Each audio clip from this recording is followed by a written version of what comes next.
Soy Rubén García, les voy a dar a conocer una propuesta de fertilización y fertirriego en el cultivo del cacao. Primero, antes de iniciar cualquier tipo de programa de fertilización, tenemos que conocer el nivel tanto del suelo, o sea, el nivel de fertilidad tanto del suelo y la condición actual del cultivo. Esto se determina a través de diagnósticos tanto visuales como químicos o físicos. Por ejemplo, entre químicos y físicos tenemos los análisis de suelo, los análisis foliares o de savia, ¿no? Por ejemplo. El análisis foliar es quizá el más recomendado para determinar deficiencias de elementos menores o micronutrientes. Como bien sabemos, en el cacao, el producto aprovechable son los granos de este.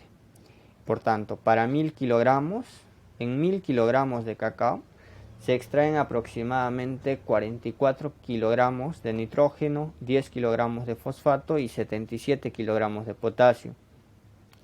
Ahora, si las mazorcas se partieran en el mismo campo y estas cáscaras se quedan en el suelo, entonces estaríamos reciclando 2 kilos de nitrógeno, 5 kilos de fosfato y 24 kilos de potasio. Sabemos que las cáscaras del cacao son ricas en potasio. Ahora,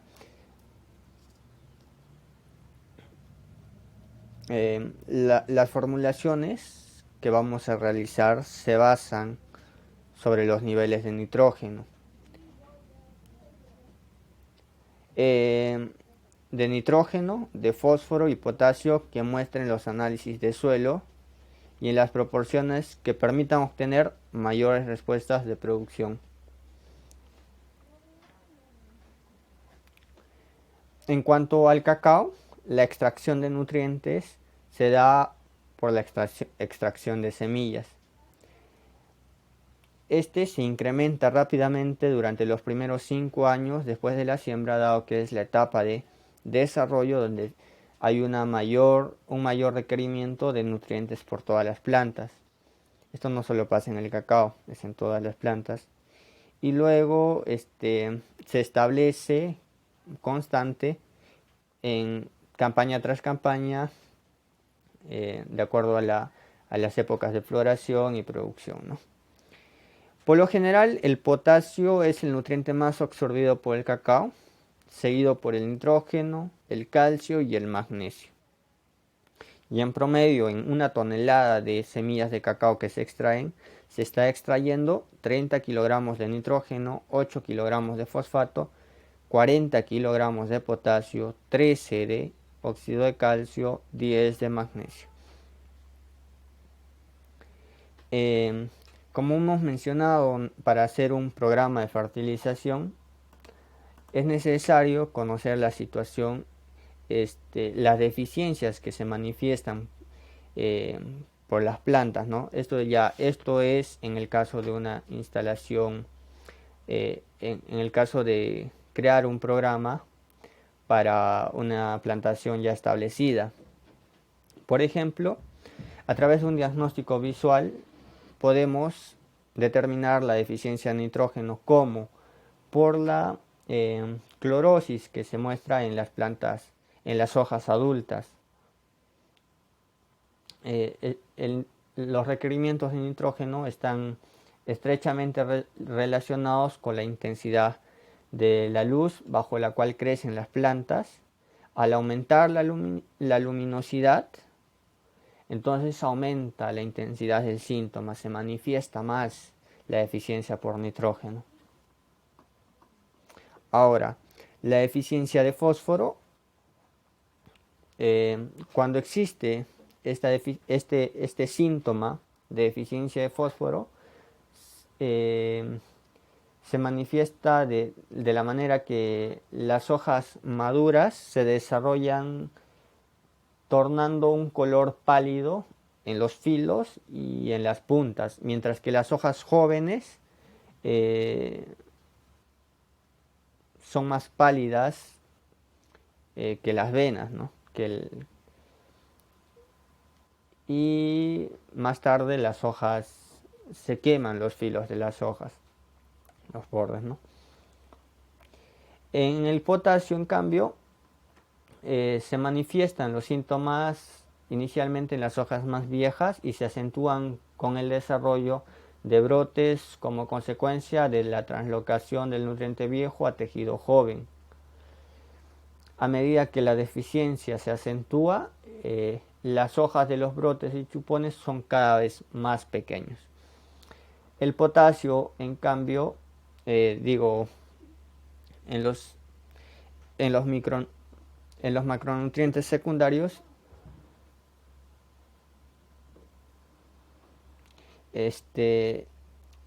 la deficiencia de calcio se manifiesta de manera que aparecen en las hojas más jóvenes parches necróticos que inician como manchas blancas en la región cerca de los márgenes, y posteriormente estos parches pueden tanto fusionarse para formar áreas necróticas y estas son pues más extensas, se manifiestan de manera más extensa. Y en las hojas más viejas se manifiesta una quemazón apical. En cambio, en la deficiencia de magnesio, el síntoma típico es cuando aparece una clorosis en las áreas cercanas a la nervadura central de las hojas viejas. Luego de un tiempo, el síntoma se difunde entre las nervaduras hacia los bordes de la hoja. En este caso, ha habido una confusión. El de la derecha es una deficiencia de magnesio. Y la deficiencia de azufre se manifiesta, dado que son a menudo difíciles de distinguir, se puede confundir con las deficiencias de nitrógeno, pero los síntomas se manifiestan más en hojas jóvenes. En la deficiencia de micronutrientes, por ejemplo en el zinc, se observan en la hoja en un estado temprano de su desarrollo y consiste principalmente en deformaciones foliares, y esta gravedad aumenta con los brotes sucesivos y puede darse un enrollamiento de las hojas, ¿no? El síntoma del hierro, en cambio, es más visible en la mayoría de los cultivos. Es un síntoma característico. Aparecen primero en las hojas jóvenes y se observa una clorosis intervenal marcada, mientras que las nervaduras permanecen marcadamente verdes. Cuando estas hojas maduran, son más delgadas y de lo normal y tienen consistencia similar al papel. En el boro, la deficiencia afecta los puntos de crecimiento activo de la planta. Por esta razón, los síntomas característicos se presentan en los tejidos más jóvenes y también se acompaña de la formación profusa de chupones y hojas encrespadas. Ahora, para la fertilización del cultivo del cacao, es importante considerar el nivel de luz que llega al cultivo, dado que la incidencia de radiación tiene un alto efecto en la producción y en la demanda de fertilizantes. A niveles altos, con poca disponibilidad de nutrientes, producen inmediatamente lo que es una mayor sintomatología de deficiencia de nutrientes, ¿no? Por ejemplo, tenemos este caso en el que una plantación de cacao sin aplicación de ningún nutriente, pues el rendimiento es bajo, y una aplicación, el manejo de un cultivo de cacao con aplicaciones de nutrientes NPK y magnesio, pero en un sistema también con sombra, claro que incrementa el rendimiento, pero no de una manera marcada. En cambio, a plena luz, a plena exposición solar, sin tan solo aplicar nutrientes, el rendimiento aumenta. Eh, pero si además de esto, este, se aplican nutrientes, el, el rendimiento va a aumentar aún más.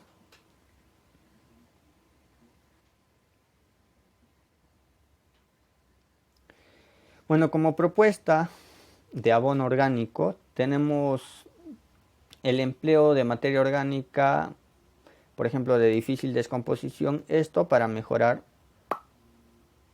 perdón, esto para mejorar las características físicas del suelo. Por ejemplo, podemos hacer la aplicación de compost, el cual puede ser preparado a partir de los residuos del cacao o a partir de otros residuos vegetales combinados con residuos animales, como por ejemplo estiércol. O incluso la aplicación sola de estiércol de animales, ¿no? Como vaca o algunos auquénidos, de acuerdo a la presencia, ¿no? En la finca, en el lugar donde se está llevando el cultivo. Y también tenemos la aplicación de residuos de cosecha, por ejemplo, en este caso, las cáscaras del cacao para reciclar, ¿no?, estos nutrientes. Y también se pueden emplear fuentes orgánicas de moderada o alta descomposición, que estos, además de mejorar las características físicas del suelo, realizan un aporte ya de nutrientes, o sea, se estaría ya fertilizando, pero de manera más ligera, por ejemplo, con la aplicación de guanos de isla, eh, la aplicación de gallinaza, guano de aves o abonos verdes, plantaciones que antes de la floración incorporadas al suelo. Por ejemplo, en este caso, el cacao en policultivo se asocia muy bien con leguminosas, árboles leguminosas, dados que estos fijan nitrógeno del suelo. Y esto es aprovechado, ¿no?, por el cacao. Eh, También se podría hacer la aplicación de algunos abonos, de la preparación de algunos abonos, como el bokashi, que es un abono fermentado. También podría ser, ¿no? En cuanto a la fertilización ya este, más química, por así decirlo, pues se hace en base a fertilizantes que contengan nitrógeno, fosfato y potasio. Por lo general, los más comunes, ¿no?, como la urea, el nitrato de amonio, el superfosfato triple, el cloruro o sulfato de potasio, el sulfato de magnesio y entre otros, ¿no?, de acuerdo a la disponibilidad también eh, de los fertilizantes en la localidad donde se esté manejando el cultivo. Y es importante tener en cuenta que los fertilizantes que se van a usar como fuente de nutrientes, si es por separado, porque también hay fertilizantes que tienen esa dosis NPK. Si es por separado, un fertilizante para cada nutriente, tener muy en cuenta que estos fertilizantes deben ser compatibles. Ahora, la guía de recomendación de fertilización se da en base a los resultados del análisis de suelo donde se está ejecutando el cultivo. Por ejemplo, si yo quiero instalar este cacao en un suelo de disponibilidad baja en nutrientes, me puedo guiar por por el primer cuadro, y donde obviamente se va a requerir más cantidad de estos nutrientes por planta porque hay baja disponibilidad. En el segundo caso, si la disponibilidad del suelo es media, la disponibilidad de nutrientes es media de este suelo, entonces pues se reduce un poco la incorporación de fertilizantes, ¿no? Las dosis. Ahora, si la disponibilidad de nutrientes de este suelo donde se va a ejecutar el proyecto es alta, se tendría que considerar costos, tanto se tendría que considerar los costos para o aplicar o no, porque si es alta la disponibilidad, pues los requerimientos van a ser muy bajos. Claro es que se puede hacer la aplicación también si se quiere incrementar aún más la producción. Esto de acuerdo a lo que se quiere llegar, ¿no?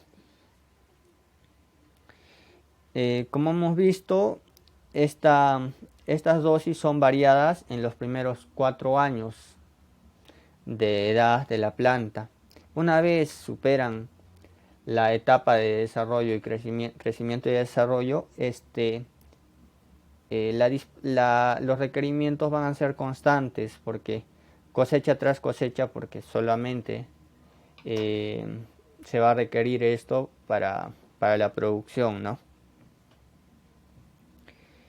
En cuanto a la aplicación de los fertilizantes, ya sea orgánicos o abonos naturales, por lo general se recomienda antes y después de la floración. ¿Por qué antes? Porque es necesario tener una alta disponibilidad de nutrientes para que se dé la formación de los frutos y por ejemplo, no se realicen abortos y por tanto, si hay mayor cuajado de frutos, mayor va a ser la producción. ¿Y por qué después? Porque después se necesita reponer, o sea, se necesita reponer la cantidad de nutrientes perdidos por la formación de los frutos, ¿no? También se recomienda realizar la aplicación después de que se han realizado las podas y después de que se ha regulado la sombra. Y también, como hemos mencionado anteriormente, al inicio y después de la floración. Ahora, para propuesta de fertirriego tenemos la inyección de fertilizante a través de un sistema de riego por goteo. ¿Por qué riego por goteo?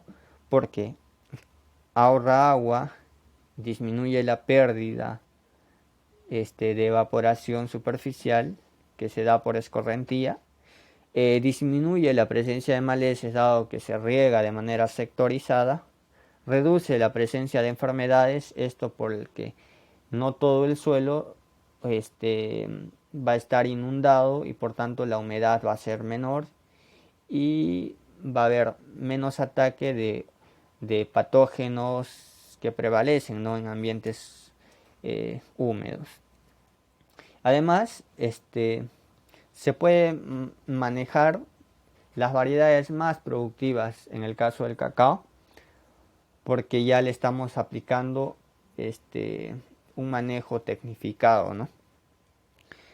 También a través del riego por goteo se pueden hacer inyecciones tanto de agroquímicos como fertilizantes y permite regar de manera automatizada a la hora que quieras y cuando quieras o cuando sea pertinente hacerlo. Como emisor tenemos el modelo DripNet PCAS 16250 de caudal de 1 litro por hora por emisor, cada 0,40 metros o 40 centímetros. Para considerar los parámetros de diseño, el tipo de sistema de riegos goteo, el modelo del emisor DripNet, el distanciamiento entre plantas es de 2,20 en una hilera, o sea, va a ser una hilera melliza de dos plantas separadas por 2.20 metros. Y esta hilera distanciada de la otra hilera por 7 metros. Por tanto, número de hileras sería 2. Y plantas por hectárea, haciendo cálculos con este diseño de siembra, entonces sería de 1299 plantas por hectárea. Ahora, el caudal del emisor es de 1 litro por hora y el número de laterales por hilera es de 2. El distanciamiento entre hileras es de 7 metros. O sea, son hileras mellizas y en el medio de esta hilera melliza, o sea, de estas dos plantas, hay un distanciamiento de 0,40 centímetros. Y la lámina de aplicación en milímetros por hora es de 0,71. La evapotranspiración consideramos 3.5, la constante del cultivo de 1, la lámina neta de riego para el cultivo de cacao por un sistema de riego por goteo es de 3,50. La eficiencia del riego, dado que se trata de un sistema de riego por goteo, es de 95% y la lámina bruta del riego sería de 3,68. Y tiempo por operación 5.16 horas, ajustando 5 horas por operación. El tiempo de riego total requerido para el cultivo es de 10 horas por operación.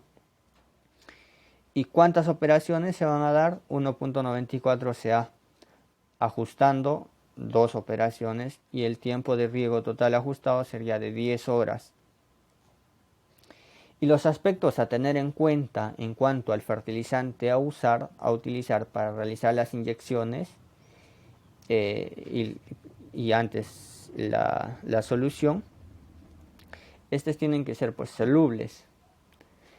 Además, tenemos que tener en cuenta la influencia de la temperatura, dado que a mayor temperatura hay mayor solubilidad.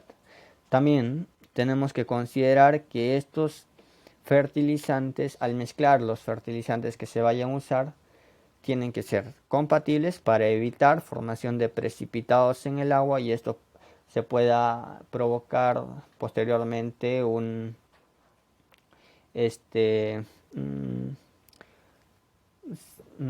por ejemplo, la formación de precipitados y obstruir las cintas de riego, ¿no? También tenemos que tener en cuenta el material que se va a usar, que no sean muy corrosivos y que los fertilizantes que se van a usar tampoco sean corrosivos. Y considerar también la volatilidad de los fertilizantes que se van a usar. En cuanto al plan de nutrición, pues vamos a usar los fertilizantes comunes como la urea, el ácido fosfórico y el cloruro de potasio. Sabemos que el porcentaje de pureza de la urea es de 46%.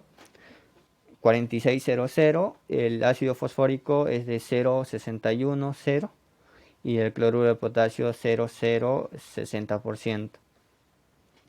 Para lo cual, para realizar la solución se diluye 40 kilogramos de urea, 10 kilogramos de ácido fosfórico y 24 kilogramos de cloruro de potasio en 100 litros de agua, para lo cual en esos 100 litros de agua hay 18.4 kilogramos de nitrógeno puro, 6.1 kilogramos de fosfato puro y 14,4 kilogramos de fosfato puro en esos 100 litros. Ahora,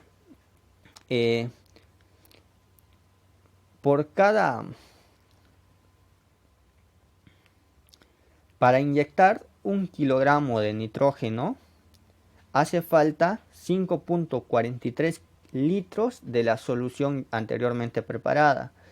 Para lo mismo, para el ácido fosfórico hace falta 16,39 litros de la solución para 1 kilo de ácido fosfórico, ¿no? Y lo mismo para el potasio, hace falta 6,94 litros para aportar 1 kilo de cloruro de potasio. Ahora, tenemos como referencia el primer mes y el segundo de fertilización, en el cual los litros por horas de nitrógeno en el primer mes sería de 1,20, en el primer y segundo mes, que son iguales, la relación es igual. De nitrógeno sería 122,28 litros por hora, de fosfato 185,25 litros por hora y de potasio 390,97.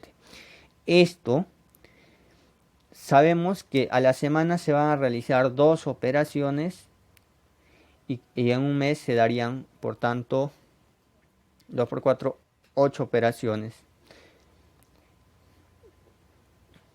Como se van a regar 10 horas, entonces los litros de operación de nitrógeno en 10 horas sería pues en 10 horas que es una operación sería 1222,83 litros,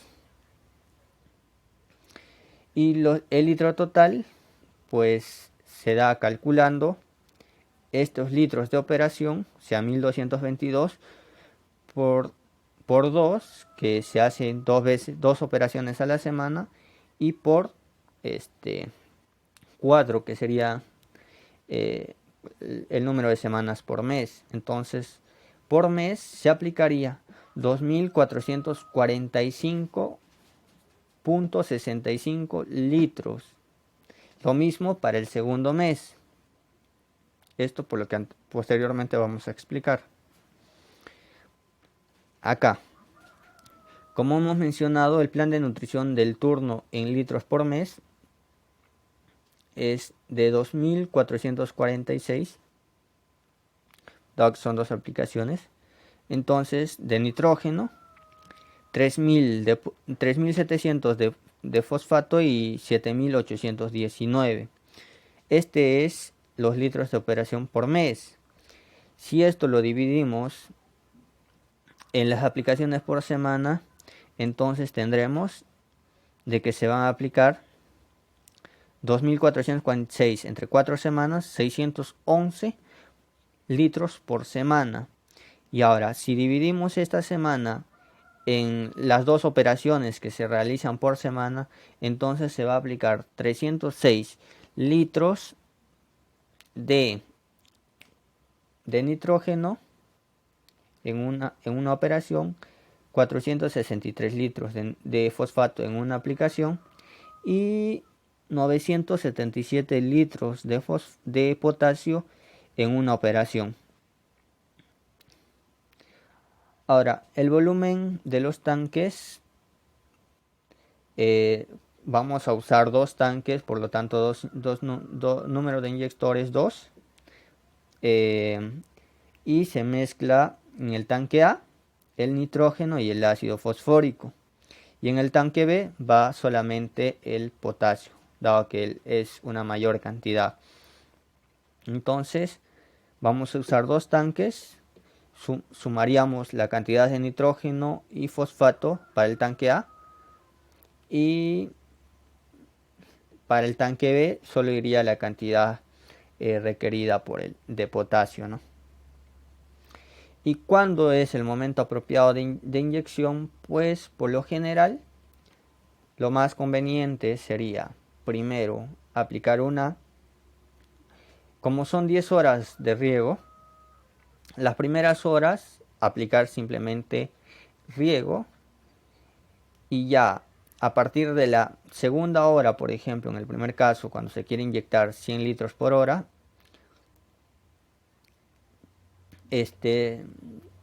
a partir de la segunda hora se realiza la inyección del fertilizante hasta la sexta hora más o menos, y después se realiza la aplicación de riego nada más, para que en caso se formasen precipitados en la superficie del suelo, este sea lavado y no se genere un problema de salinización. Lo mismo es para cuando se quiere incrementar la cantidad de litros a inyectar por hora. Se riega primero, se inyecta y después se realiza el lavado. Todo esto de manera proporcional, ¿no? Y los parámetros para realizar las inyecciones, como hemos mencionado, son dos inyectores de fertilizantes. Uno que va a inyectar nitrógeno, fosfato, y el otro que va a inyectar simplemente potasio.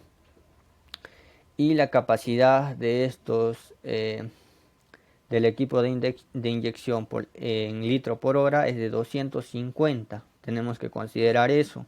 No se puede aplicar más de 250. Y el número de tanques, como son dos inyectores y vamos a mezclar el nitrógeno y el fosfato en un tanque y aparte el potasio, entonces se va a necesitar dos tanques. La capacidad del tanque pues de 1000 litros, ¿no? Se van a realizar 2 operaciones por semana, 5 horas de inyección del fertilizante, en 10 horas de riego, de tiempo de riego. Y por ejemplo, en este caso hemos considerado el número de hectáreas por operación, es de 10. La operación 1 va a drenar 4.53 litros por hora, y la operación 2 4.45 horas. Y ajustando pues sería 4 horas, ¿no?, de inyección por cada operación. Bien, este sería el equipo que se va a usar el equipo que se va a usar, el diseño de siembra más o menos, y sería todo, ¿no? Muchas gracias.